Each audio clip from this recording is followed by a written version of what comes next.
The Spin Master Heroes Unite Superman action figures in today's episode.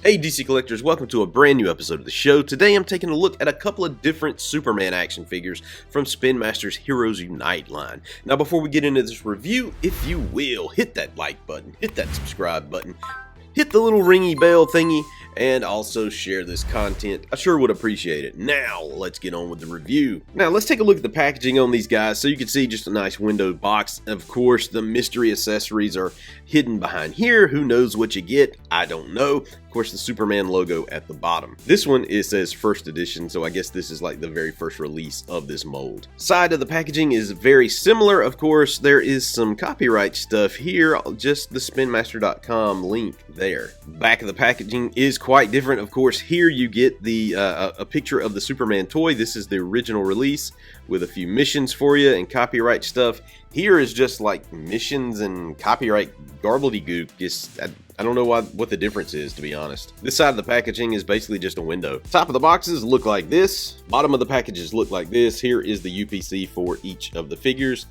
The variants on top, the regular edition is on the bottom. Okay, with that said, let's break these guys out and let's play. Wait, here are the figures out of the package. They each come with 3 accessories, so let's start by looking at the accessories. First up is the regular Superman, who comes with this like a shoulder pad body armor thing with the S logo on it. And of course, the variant is pretty much the same thing, just gold or orange translucent plastic. Now, I'm not really sure what this guy is. It does have a long thing, like maybe he should hold this in his hand. Kryptonite punch, maybe, or something like that. It looks sort of like the moon with some rocks sticking out of it. Not really sure. Of course, you get the same thing over here, just with the orange variant. Yeah, a lot of these toys and accessories really mystify me, so I don't really know exactly what they do. So here is laser vision eyes. So apparently you just put this around Superman's head and it gives him the appearance of shooting laser or heat beams at you.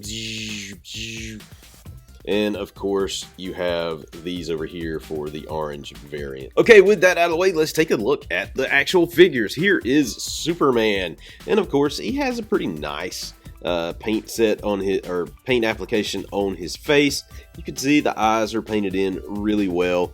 Not much wrong with the paint. There's some mishaps on the hair, just a little bit. Of course, this is probably some sort of sticker type thing. I'm not sure. He has, you know, I'm thinking it's like a sticker thing. This looks sort of New 52-ish with the belt. Maybe this is Rebirth. I don't know. I have to go back and look at the Rebirth thing. I know the New 52 has a neck collar, but this belt looks a little weird. Like maybe it's a Rebirth look for the belt. I don't know.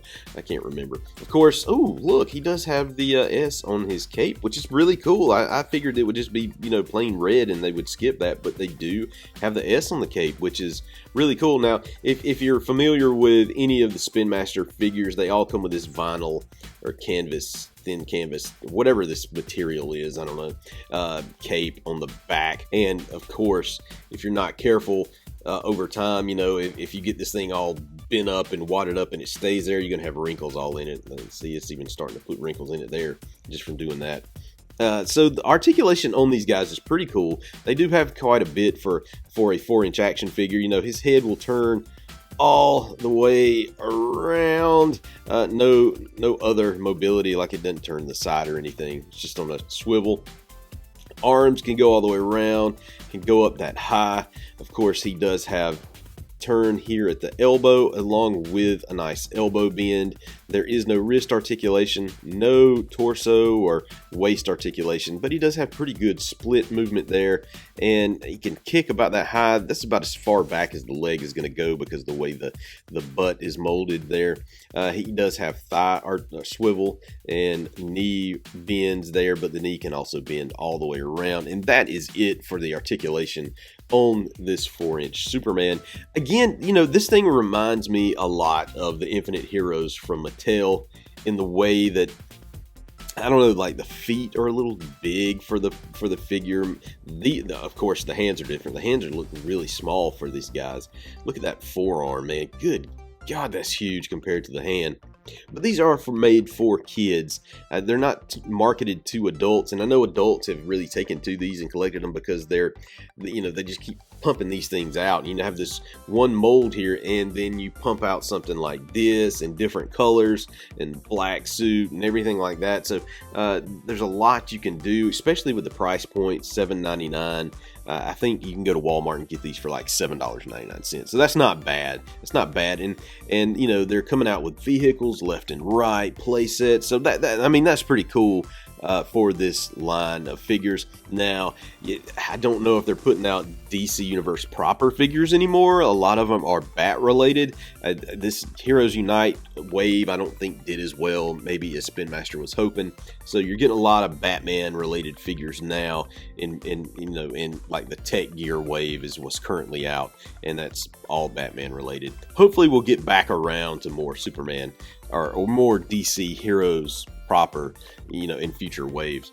But that's a look at that particular guy. And of course, this is the exact same mold as this, although it's just like a translucent type. Not totally translucent, but you can see, somewhere the screws go into the leg and stuff. So it's a little bit translucent. You can see it's got the gold Superman logo on it here. So same exact thing. Well, this has got some imperfections in the cape here. I don't know what's going on with that. That's pretty nasty. But still, something that will look good on a shelf put together. All right, so just to take a look at this, I'm going to put this on his head if it'll fit really well. And this is not something that I think will... Okay, just got to turn it over, moron. And still it's kind of hard to wrap this thing on him. To be pretty dedicated to do it. There you go, heat vision. Not a fan of that. That's kind of corny. Put the chest piece on him here. I mean, that looks interesting. If it would stay on him correctly. This part of the cape is kind of keeping it kind of wonky on his body, but I mean that looks kind of cool with some armor type stuff on it. And again, I don't know what this is. We're just going to put it in his hand because that's kind of the way, man, his hand is pretty hard to get that into. Let's see if I can open his hand up a little bit. Again, if he's supposed to hold it like this, what does that do? I don't get it. It's kind of dumb. Really, it's kind of dumb. Ew, look at me, got the green hand.